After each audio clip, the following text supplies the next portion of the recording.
My research, it goes way back actually, that I was interested in looking at psychological well-being among same-sex attracted people. So my own personal journey has shaped a lot of what I do in terms of research. So I'll start off briefly going through that, which Shelley's already alluded to. But back in 2006, I entered into a UK civil partnership with my partner Elaine. That was at the British Consulate here. The elation was a little bit short-lived because once we were up there, we came back down from the 26th floor, and of course it wasn't valid. But nonetheless, it was important to us at the time because that is all that was available, and we at least knew that we had a legal, valid relationship somewhere, albeit in another country that we have dual citizenship with. But as time went on, we were trying to explain to people that we were in a UK civil partnership, and we got a lot of blank looks. Back then, people really didn't even know what a civil partnership was. I remember even going to hospital with my partner, and I was trying to get them to put it down that we were, because de facto relationships weren't, at a federal level, weren't recognised at that stage. So I said, look, we're in a UK civil partnership. And the look I got was like, a what? You know? So after some time, we thought, well, look, maybe we should go overseas and get married. At least when we come back and say we're married, we won't get those blank expressions. So in 2008, Elaine and I went to Toronto in Canada, and we got married. Now, the experience we had there was something I never expected, and the reason being we had to get in a long line and queue up with everybody else, and I remember looking around thinking, we're nothing special here. It was a mixed crowd of people. There was no same-sex attracted people marriage line. It was just the same as everyone else. And it was not a big fanfare. And I remember when we left that day, we said the best thing about that day was how ordinary it was. So people spent all this time and effort trying to make their marriages something unique that stands out and special. And what turned out to be special for us was the fact that it wasn't. It was just the same as everybody else. So consequently, at the end of that day, the downside was we didn't know anyone in Toronto. We don't have any family in Toronto. It was too long a trip for my family to have to fly all the way out there, and my children. But I did have one friend who was my, I guess you'd say, best man, and he rented a crowd, basically, so that we could go out for dinner and actually sit around and celebrate our marriage, even though we had no idea who these people were, right? But I have to say, it was wonderful. I mean, that was just how warm they were. They actually toasted to us and whatnot.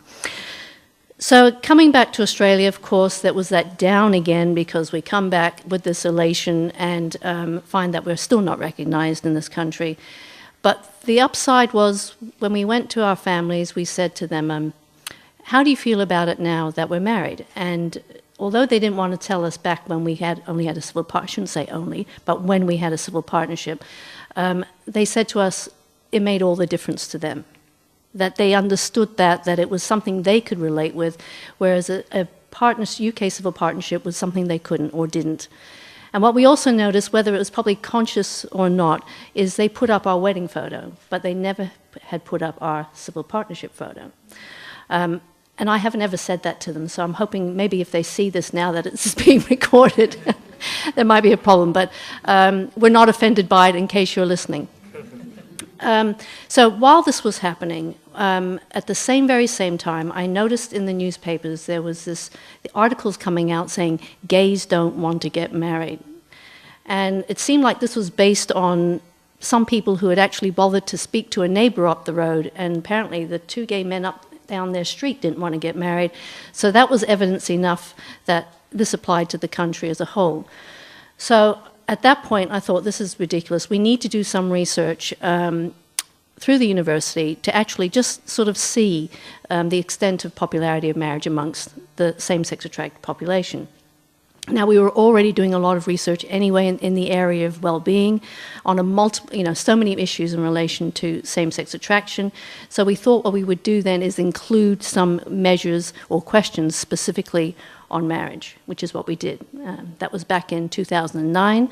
The results came out in 2010, and it applied to every state and territory. And these weren't just couples, these were same-sex attracted people in general.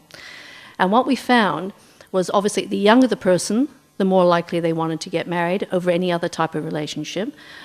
So we found that for children, young adults, 18 and 19, 67% selected marriage as their personal choice over civil unions or de facto or no recognition at all. 63% of people between the ages of 20 and 29, and then it still remained the most popular option for all age groups except people over the age of 75. And for people over the age of 75, it was split between some wanting marriage and some preferring civil unions. We also noted that people who had children, or young children particularly, wanted to get married. So you had up to 81% of people who had young children saying they would prefer marriage over anything else. And probably very interestingly is those who were in civil partnerships of some kind, right? 77% of them said they would prefer to be married. So in this case, it showed that entering into a civil partnership, at least for the majority of people, was because there was no other option. It wasn't necessarily their choice, right? We then also looked at the relationship between wanting to marry and being perceptions of family in terms of valuing their relationships and people's well-being. And the more that they felt their family and friends didn't value their relationships as equivalent to heterosexual relationships, the lower their well-being, the lower their psychological well-being, and the more they wanted to marry. So this we interpret as being that the reasons to marry were very much about not so much the legal issues, but the fact that it's social acceptance. It means that these relationships are just as good as anybody else's. And with that, we went to the press, and the new headlines in the press after that was, gays want to get married. So it was a complete opposite. And what was interesting is after that time, we found that the argument that gays didn't want to marry wasn't mentioned again. And that's it. Thank you.